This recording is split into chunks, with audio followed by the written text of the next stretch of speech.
What's going on, Pats Nation? It's your boy Colby, also known as Patriots Global, back here with another one. And with week 3 right around the bend, I mean, this is really a short week, not just for our New England Patriots, but the rivals we're playing this week with the in-division rival New York Jets. And I thought, what better way to talk about really a big matchup, which nobody thought was going to be a big matchup, but based off of 2 weeks, I mean, this is very, very, very big for the division. I thought, let's bring on my boy Ian from Jet Central. You guys know him. You know you love him. You have seen him on this channel before. And we are back with another preview here for week 3. Ian, how you doing, buddy? Dude, I'm doing good, man. Doing good. I'm excited for the game. It's one of these games where, you're looking at the current landscape of the AFC East. We got the Bills at 2-0, Miami 1-1, 2 is hurt. And I mean, the Pats are 1-1, the Jets are 1-1. I think the winner of this game would be bare minimum, or like at worst, second place in the division, which is a great place to be in really, the first quarter of the year. So I'm excited for the game. I think it's going to be close. I think the Patriots have been really, really impressive so far. The Jets have been, they've flashed in certain areas. I mean, there's drives where you really get excited as a Jet fan, and then there's some not so great moments, whether it's run defense, and we're going to get into it. But yeah, I'm expecting it to be a good game. Home opener for the Jets too. Exactly. And that's the toughest part about this game, I feel like, is the fact that this is the home opener for the Jets at MetLife. I feel like if this was a little bit different, if this was maybe your second home game, then maybe this matchup is a little different. But I think MetLife's going to be booming. We're going to talk about that a little bit later. And I think that that's definitely going to help out the Jets in this game. And maybe, just maybe, it makes the difference that they need to come out with this win. Like you mentioned, too, the division's very different, and it's very, very different than everybody projected. And we're only heading into week 3. Everybody thought the New England Patriots would be at the bottom. Everybody thought that they would be in the basement. They were pinning them in as the worst team in the division, really in the NFL period, saying, okay, well, it's going to be a matter in the division on 1, 2, and 3 because, the Patriots are at 4. And again, like you mentioned, like you hinted on, that is very different right now. I mean, I still think the Buffalo Bills win the division, but it's going to be a battle. These matchups are going to be important. Tua earlier today placed on the injured reserve. He's going to be out for at minimum the next 4 games. One of those matchups going to be against the New England Patriots. They're going to have struggles that could slide them down in the division, especially in these in-division matchups. Patriots better than people thought. Jets maybe at least throughout these first couple of weeks struggling more than people thought. So this is going to be a very important game for really by the end of the season, the kind of seeding for the AFC and the AFC East. Of course, guys, this video is powered by BetUS. We'll talk to you guys a little bit later on how you can get an exclusive 150% sign-up bonus on your first deposit and then 125 on the following 2. But, and I got my first question here for you because y'all had a big loss. And that defense of yours is struggling more than everybody thought. Heading into the season, we thought, okay, maybe the Jets offense, it's going to take a little bit of time to get better. They're going to work through some pains. This is really the first year that we have seen Aaron Rodgers with the New York Jets. Saw 4 snaps last year, but before, of course, he went down with that season-ending injury. Defense not performing up to par really in the slightest, but you lose Jermaine Johnson. Obviously, you lose a few pieces on that defensive line in free agency because you bring in Hassan Reddick, who was a really upgrade over what you had, but then you don't really work out the contract with Hassan Reddick. So now he's not playing for you. You lose arguably your best pass rusher on your defensive line now. What do you guys do in terms of pass rush? And just tell me, how big of a loss is this for the New York Jets? Personally, man, I think Reddick, the deal has got to get done at some point. I think it's probably now more because look, after week 1 we had zero pass rush, man. Like, and it was a talking point. Like, okay, we kind of are in a position where the Jets run a defensive scheme. It's a 4-3 non-blitz heavy system, right? It's just not really a thing that Saleh and Jeff Ulbrich do, and he's the primary play caller, of course, on Sundays. They don't really blitz, so in other words, they rely on their 4 down linemen to get after the passer. If you allow Bryce Huff to walk in free agency, Quentin Jefferson, I understand he's a defensive tackle, but he's still racked up career high number in sacks at 6.5.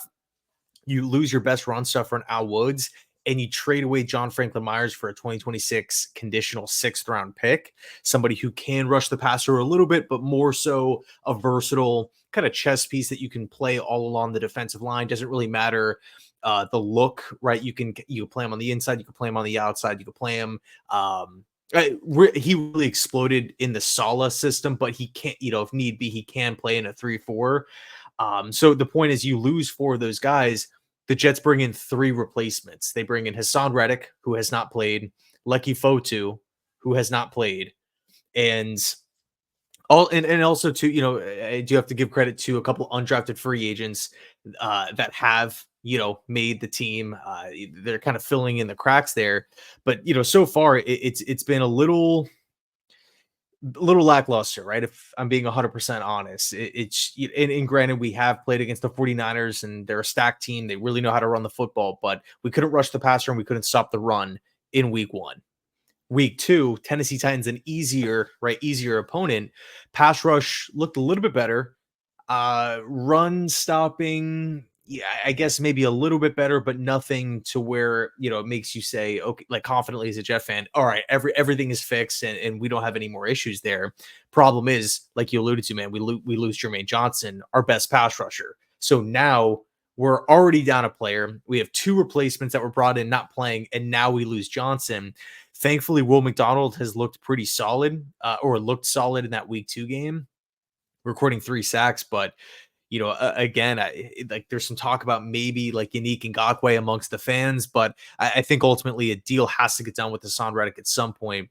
But you hit the nail right on the head. Unfortunately, it's a Jets defense that has been the strength of this football team for years on end. Whether it's Saleh, whether it's Todd Bowles, whether it's, even during like that short little Adam Gase stint, right, where it was Gase and Greg Williams. That's where the defense shone there. Going back to Rex Ryan, it's always been a defensive-led team.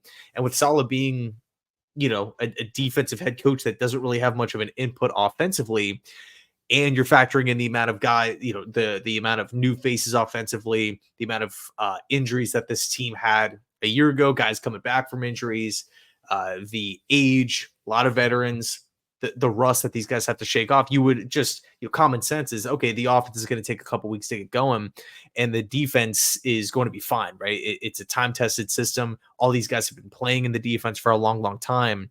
But it hasn't really looked like that, right? It really feels as though the defense is kind of letting the team down in certain categories. They don't look absolutely horrible. I'm not going to call them the 31st ranked defense in football or anything.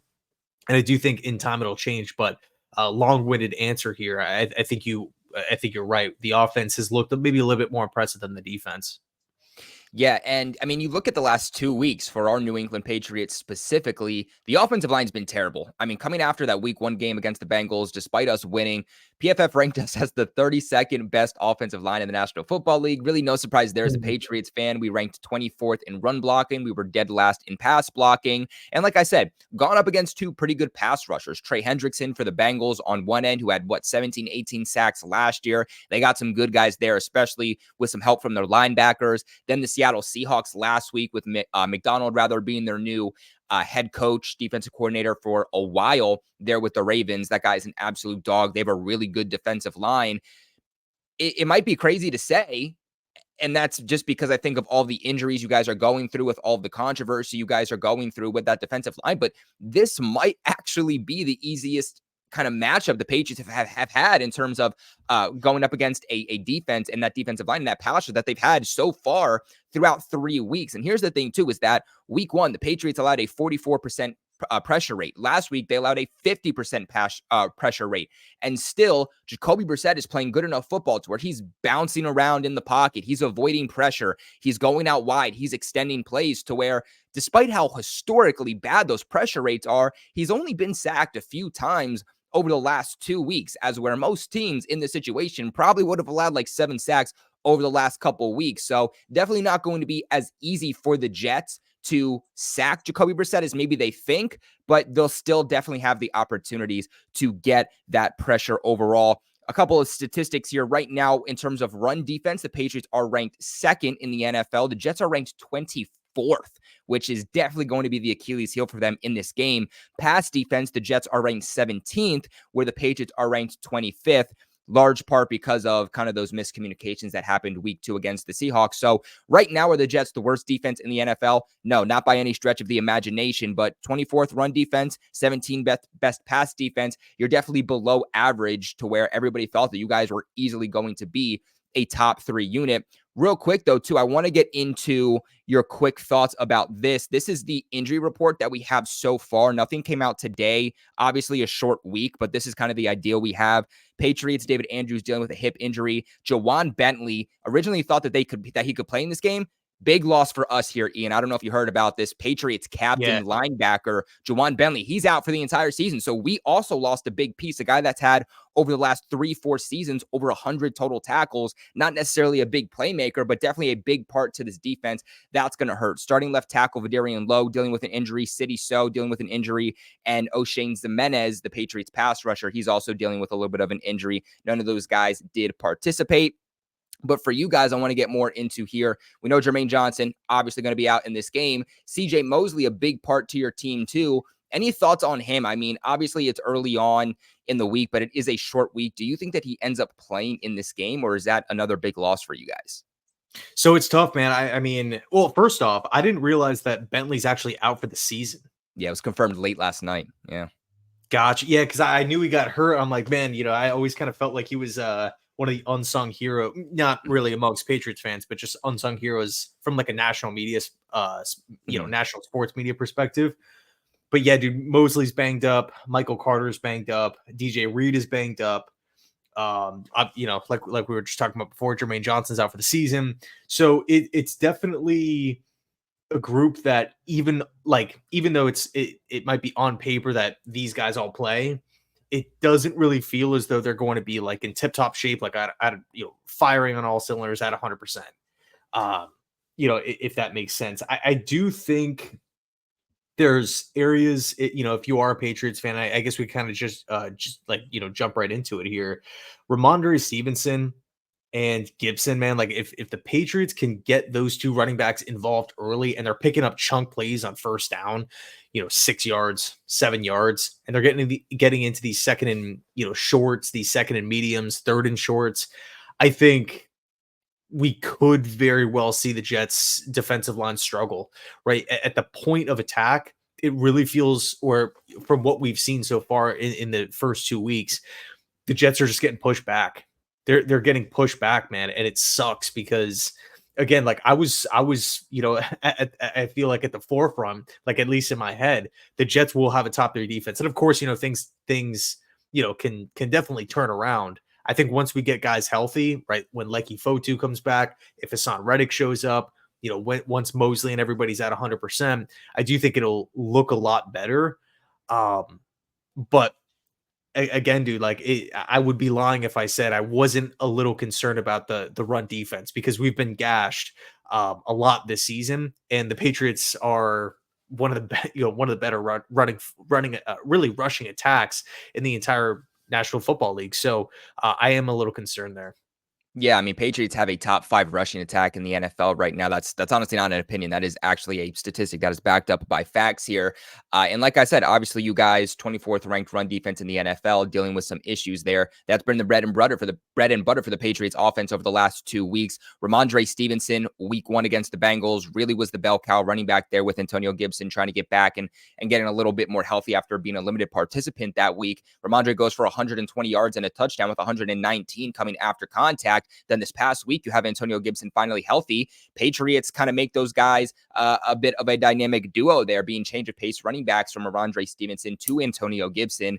And Gibson he has one run where he gets stopped like 4 or 5 yards behind the line, dodges off the defender and goes for like a 45-yard gain. Yeah. He has over a 90-yard game for the Patriots, and Ramondre goes for over 80. That is where you're going to have to stop the Patriots, because how the Patriots are going to want to win games, right, isn't by blowing anybody out, but it's taking the pressure off of the offense, dominating time of possession, winning the turnover battle offensively, and then playing dominant defense to where maybe you can get some turnovers between special teams, get some turnover on defense there, and then just limit the opposing offense so that Jacoby Brissett and the Patriots offense really doesn't have to do too much. But I think that answer is probably one of my biggest questions is biggest issue on defense. You would say that your biggest issue is going to be the run defense?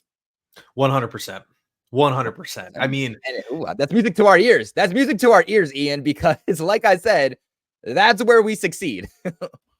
Yeah, I mean, really, my thought process going into the game from like a Jets defensive standpoint was bring your strong safety down, right? In this case, it's Chuck Clark, who has not looked all that great in pass coverage so far. Bring him down into the box and really make sure that you account for the running game. I mean, I know it's, of course, it's a lot easier said than done.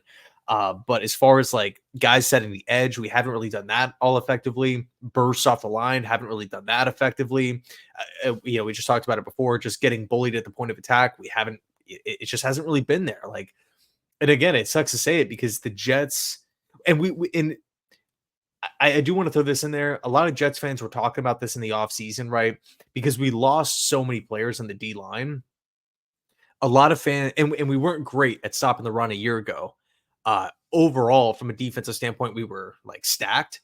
But when it came to stuffing the run specifically, we weren't all that great. And then we lost our best run stuffer. And with Lecky Fotu being hurt, a lot of Jets fans were kind of concerned about this, but I don't really think a lot of people saw this coming where it's been this bad, where we can't it doesn't really feel like we can't stop anybody. I mean, I don't know if you caught that week 1 Monday night game against the Oh, Niners, I but did. Oh, I did. as a Jet fan, like when we got word that McCaffrey wasn't going to play, I was like, let's go. Mm. Like, I like the Jets' chances going into the game with McCaffrey. Now he's not there. Like, yeah, we should control this game from a defensive standpoint. And who was it? Jordan Taylor, I think he was an undrafted free agent, runs all over this Jets defense. I was, Yeah. I was ticked off, man. So yeah, it's stopping the run for sure.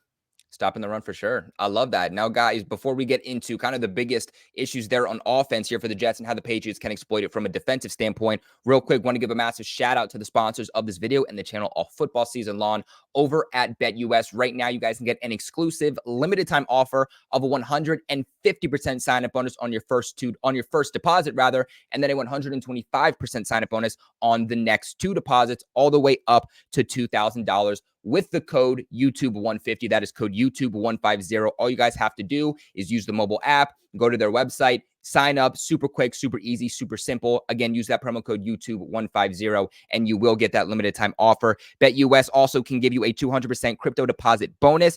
They can even give you a 10% back on your net losses 2 times a year and give you your very own personalized account manager. They got the fastest payouts in the industry, fast and easy deposit and withdrawal process, live wagering on all major games, and the best betting variety in the business. Remember, supporting the sponsors that support the channel directly support me here at Patriots Global and providing the best content for you guys possible. Really one of the best ways to support me. But Ian, I wanted to get your thoughts on this one because these are the lines currently for the game. And as a Patriots fan, I feel disrespected because I feel like we've been better than people think. The Jets haven't been as good as people think. And right now, you guys are 6-point favorites against the New England Patriots. And that's even after losing your star pass rusher. The over-under for this game being 38.5.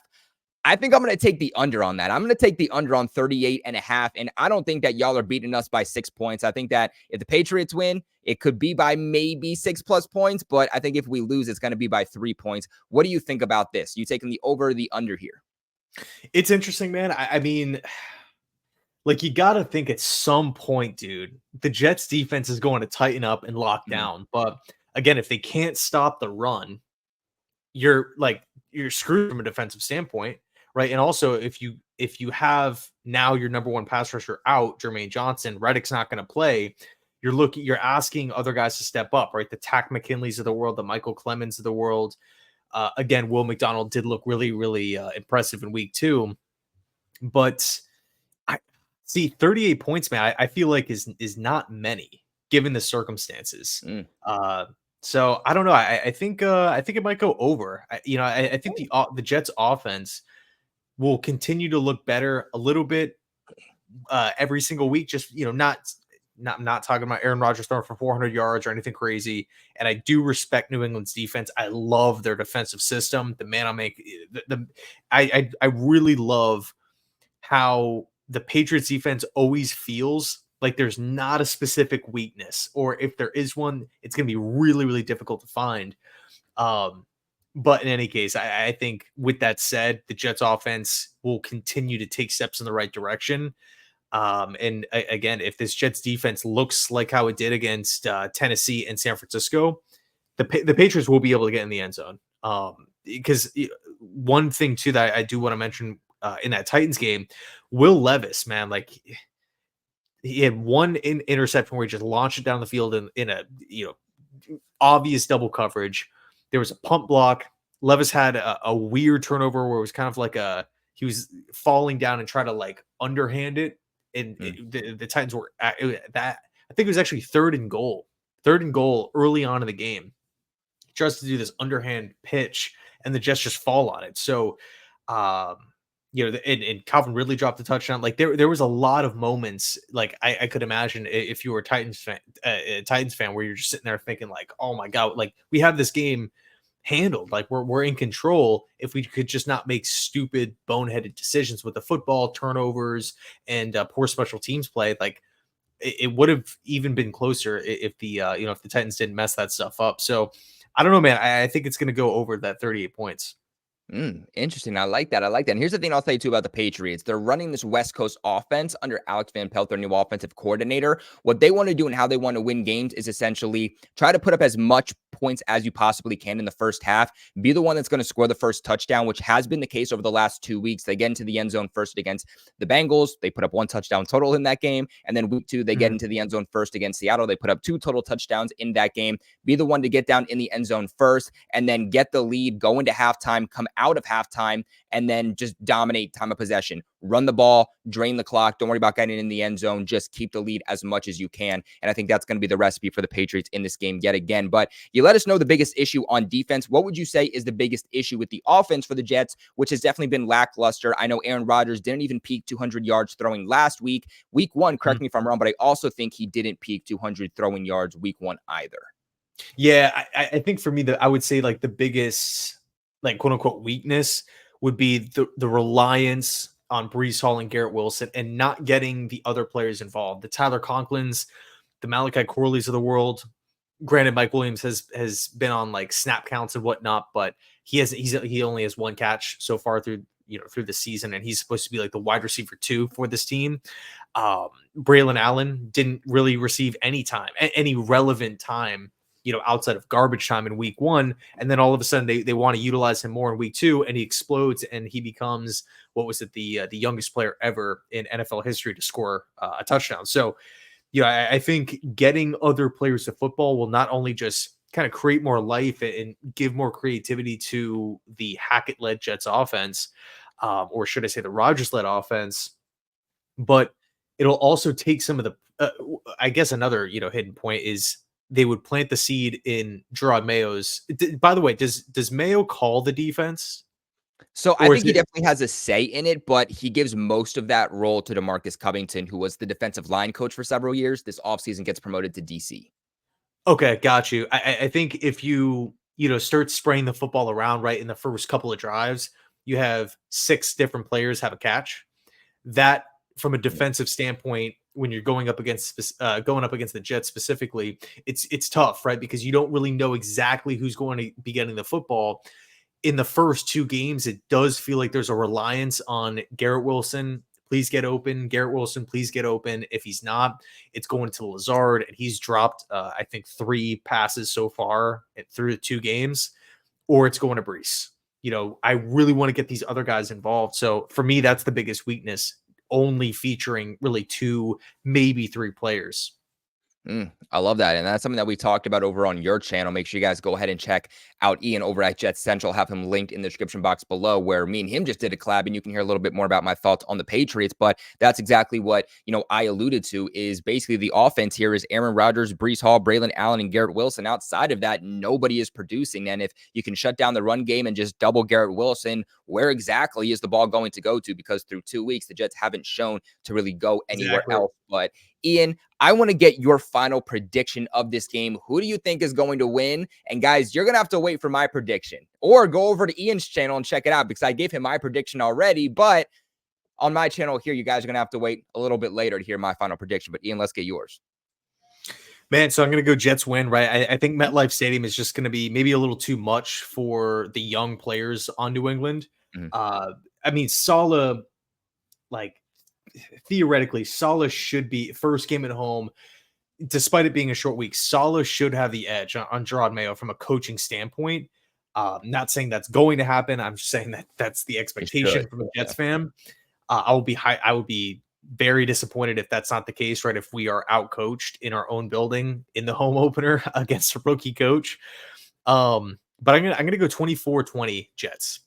24-20 Jets. All right. Yeah, I think it's going to be close. I don't think that the Jets put up double digit. Like, I don't think the deficit's going to be by double digit points, anything like that. Whether the Patriots win, whether the Patriots lose, whether the Jets win or the Jets lose, I think that this is going to be a very close game. And it's definitely hard. It's only 3 weeks now into the regular season, still trying to figure out these identities, really, from both of these teams, especially the Patriots. But these in-division games, too, are especially hard to predict because no matter what the talent is on paper, these in-division games, they can always go either way. But guys, that is going to end it for today's video. Make sure you guys go ahead and check out Ian over at Jet Central. His stuff will be linked in the description box below. Go ahead and check out BetUS. Again, use that promo code YouTube150 for a 150% sign-up bonus on your first deposit, 125 on the following 2, all the way up to $2,000. Make sure you guys also tune into the channel here. We're going to be doing our live watch party on Thursday, our post games, everything we always do on game day, just doing it a couple days sooner than we usually do.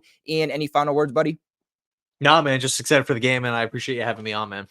Yeah, man, it's going to be a good one. Appreciate you for coming on. As always, though, guys, make sure to leave a big like on the way out. Subscribe to the channel for all of your New England Patriots news, and go Pats.